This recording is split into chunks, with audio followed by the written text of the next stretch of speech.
Good morning, guys. What's up? Good morning. Well, it's good afternoon now. Let's check the time. 12:59. Good afternoon. Had some quick updates for you on the case surrounding Adriana Younge. Okay. Hope you guys can pull in. A very low battery. It's like a chronic problem. I don't know what's going on with this. I don't know. Guys, I got a lot to talk to you about today. And I'm just realizing, well, I started live with low battery. That's why I was like, So I'm gonna probably have to come back to you this afternoon. But there's some important clarifications I really want to make for you guys. What's going on? Right? Some important clarifications I want to make for you. So first of all, I was able to reach out to Ezekiel Funeral Home, right, in the wake of Dexter Todd's interview. Now, Dexter Todd will be the lawyer that's taken over the case. He is now working with the parents of Adriana Younge in pursuit of justice, okay? And he gave an interview yesterday where he indicated that they had a meeting with the police commissioner. There were a number of questions asked. They asked what was being investigated. The police were unable to say what was being investigated. They asked who was investigating. He couldn't say who was investigating.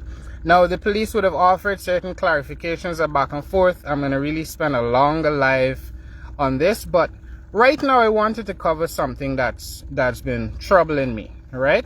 So I made a post yesterday where I said, I asked the government to stop gaslighting us. To stop gaslighting us, please.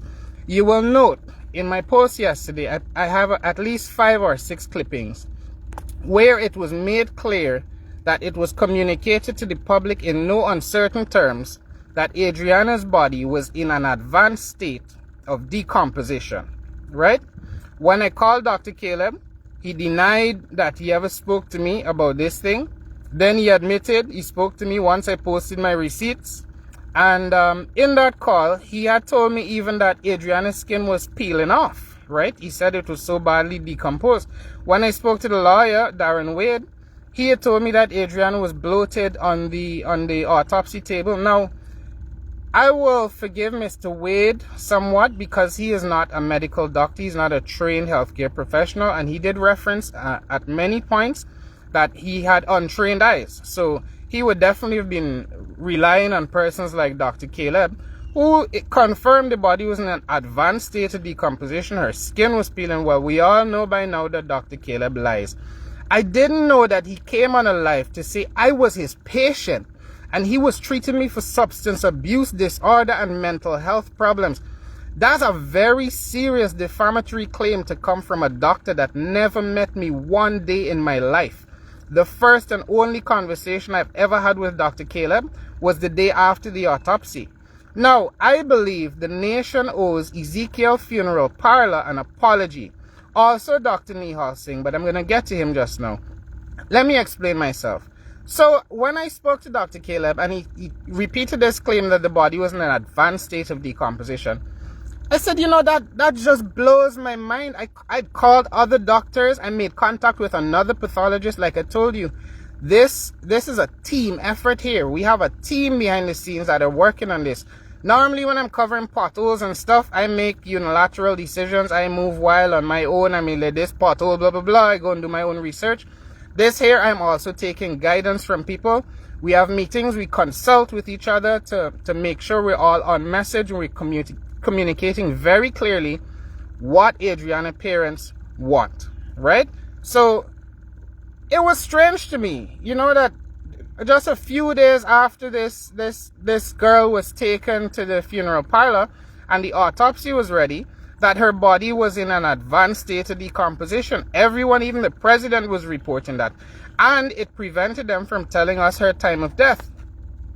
So you would imagine I was really shocked to learn from Mr. Todd when they went to move the body. That I learned from Mr. Todd that the body was in good condition.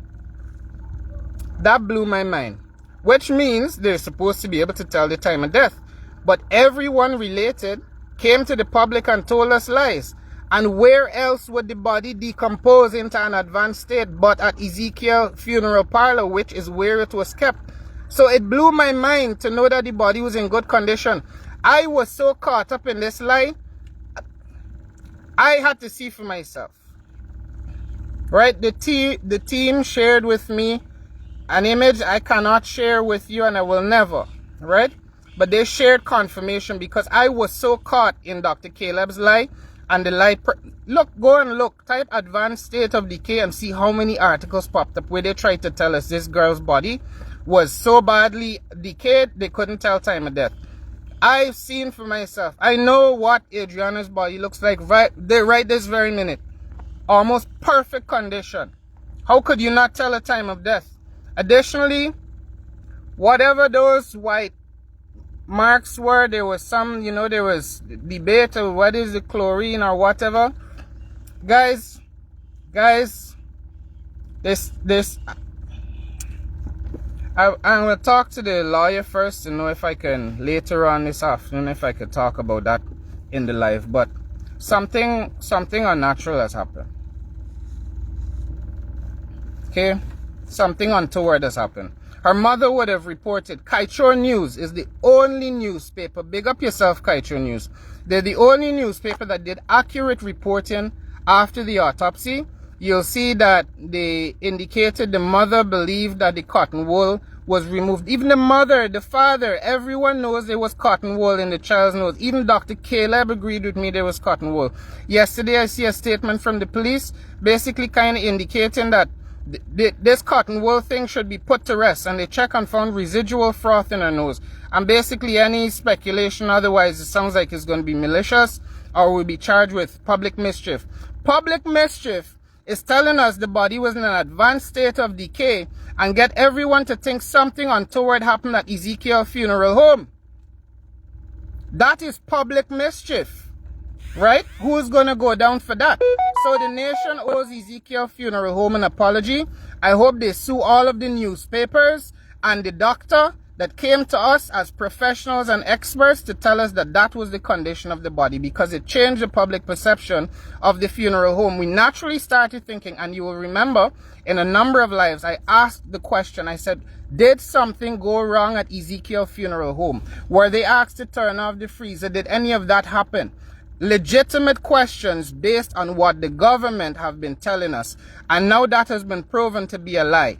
Dexter Todd gave an interview, and I already see them trying to attack his reputation. Why are you guys attacking everybody that has anything to say with regard to justice for this little child? You're gaslighting us. I'll tell you what public mischief is.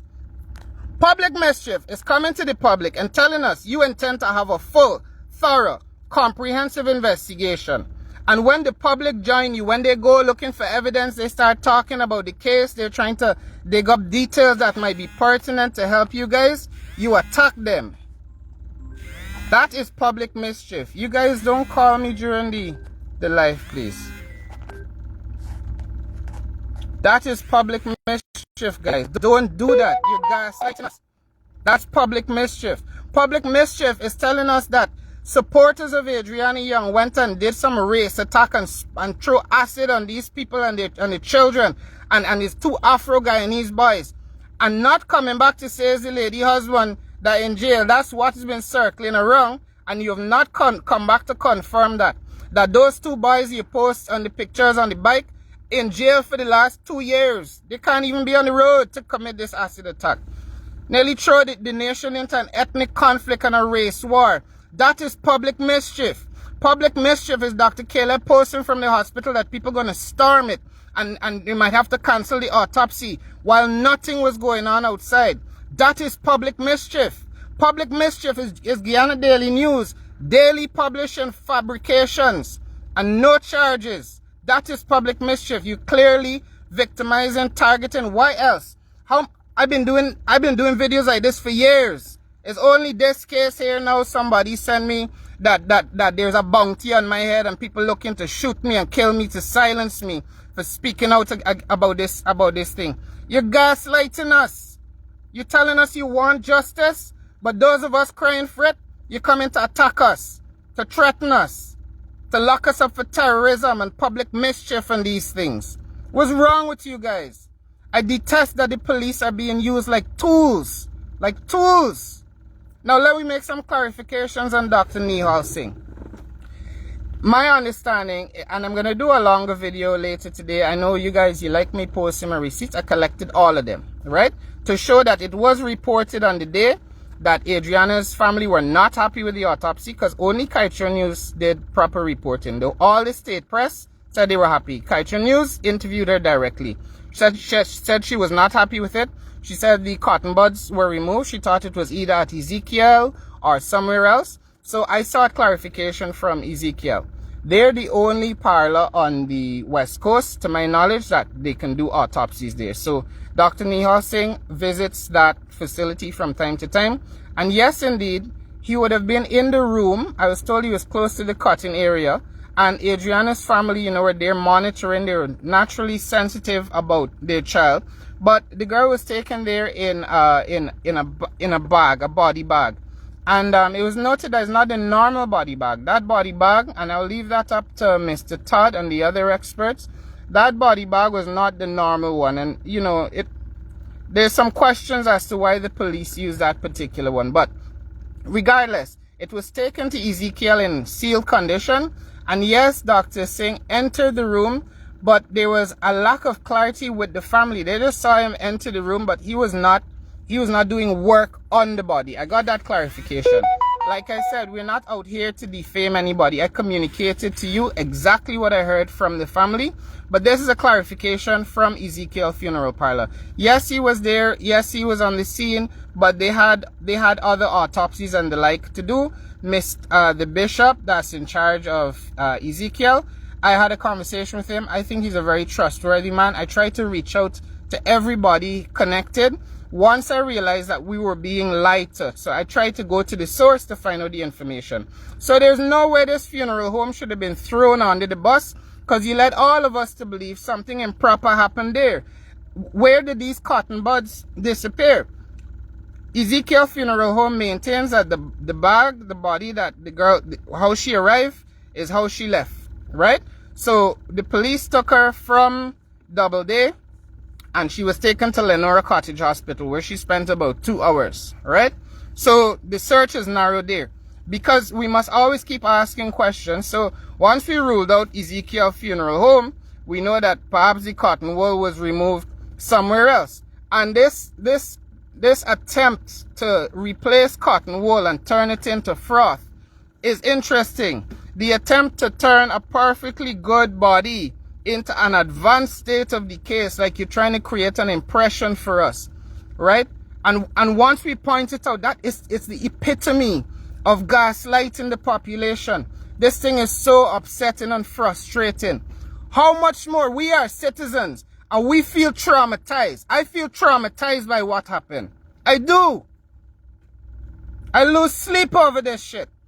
I feel traumatized by what I witnessed. I feel like a party to a crime. A crime I would never involve myself in as a man. I would never have anything to do with the murder of a child and her disappearance. We all felt party to it. We were on the video. We were looking. What the police and the government don't understand is the nation is traumatized. So think about her parents. How they must be feeling at this moment. We're traumatized. And we're trying to move through this. We're grieving. And in grief, we need answers. We want justice. This thing has affected us. The world is looking. And to save whoever is they're trying to save, Guyana's reputation gone down the drain. This is our Jim Jones moment. Why must we only be known on the international scene for terrible, horrible events? Jim Jones, Adriana Younge. Do you know what we are doing? Drinking the Kool-Aid is a term that originated in Guyana. Think of how long ago the Jim Jones episode happened.